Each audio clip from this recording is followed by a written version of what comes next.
This is part 8 of my video series. This is how to clean your CPAP equipment, the best things to use, how to do it in general. The more people understand about the entire process or about their disease, the more invested they are in fixing it or getting better or understanding it. And so that's what this entire video is for. Now, first, an introduction. My name is Jason. I'm a registered polysomnographic technologist. Now, many of you already know me from my YouTube series. I try to bring you information that you need, and I try to do it in a fun way. This video is not going to be that. I'm going to try to get right to the point on all of these. We might have a little fun, but not too much. So I look at this as you guys are my extended family. I want you guys to get better. And if you have questions, go ahead and ask them in the comment section down below.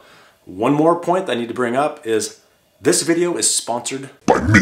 Amazon purchases are at an all-time high, so please consider using my Amazon affiliate link down in the description box below. Are you not using the affiliate link? You make Boof McTavish pause on drinking his mocha latte capalata papa? You can use my Amazon affiliate link for anything. Just know that whatever you buy, anything at all, I earn on all qualified purchases. Boof is tired of being boofed up! Wow, that's a great price! Boof McTavish always uses the affiliate link.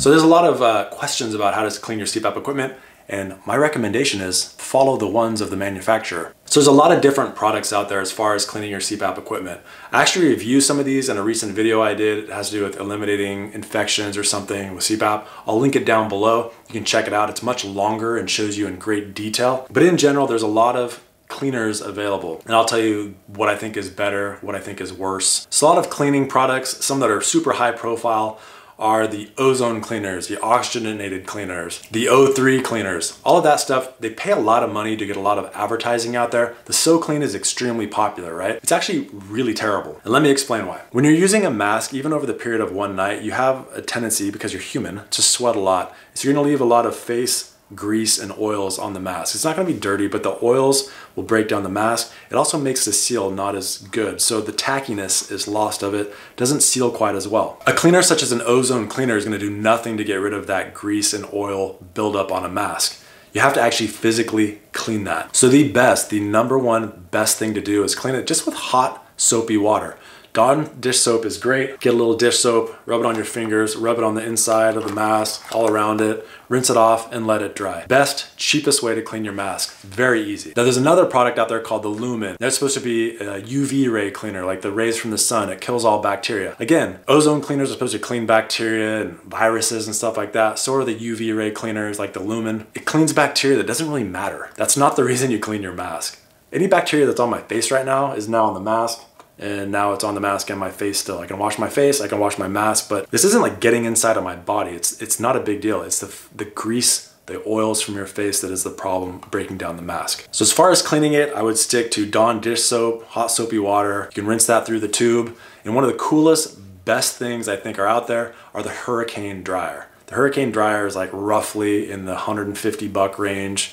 100 to 150 bucks, and you can take your mask and your tubing and you clean them out with hot soapy water, plug them into that, turn it on for a half hour, and it's going to be dry later. If you're asking yourself like, why am I getting sick so much using CPAP? It might be that you're not cleaning out your humidifier. Whenever you put water in the humidifier and you put it in and use it, it's warming up the water, it's dark, it's damp, then you leave it in there for a day, warm and dark, crap's going to grow. And so at that point, you have a problem. So between every use with the humidifier, you want to empty it out, pull it out of the machine, empty it, let it dry throughout the day, and then you put in fresh water for every single use. It doesn't have to be distilled water. People say that. It can be just regular tap water. If you just leave tap water in there and you let it boil down every time, keep filling it up, boiling it down, you're gonna have a bunch of that mineral residue left over. That's super gross. So if you pull it out and you actually rinse it out, you're not gonna get that residue built up. People not cleaning out or rinsing out the humidifier between use, number one reason why people get upper respiratory tract infections with CPAP. Now, personal bias disclaimer, I actually sell a product on my website, which is maskbright.com,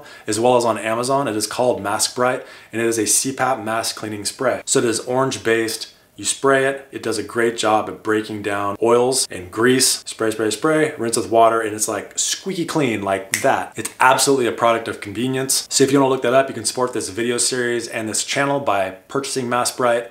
But again, it is mine, I own it, and so of course I'm biased about it. But like I said, hot soapy water Dawn dish soap works great. Now there's another product I saw out there, I can't actually remember the name of it, but it was basically a little miniature pasteurizer. It was still really big, but what it does is it heats the water up to 140 degrees. You drop a tab in, which I don't know what the tab is, I think it's some kind of a surfactant, but that would actually clean the mask really well. That's what we did between patient to patient use in the hospital, just on a much grander scale. But it was expensive, it was like 250 bucks, but then you also have to pay for the tablets every single time you use it. So that cost certainly adds up. Dawn dish soap is super cheap.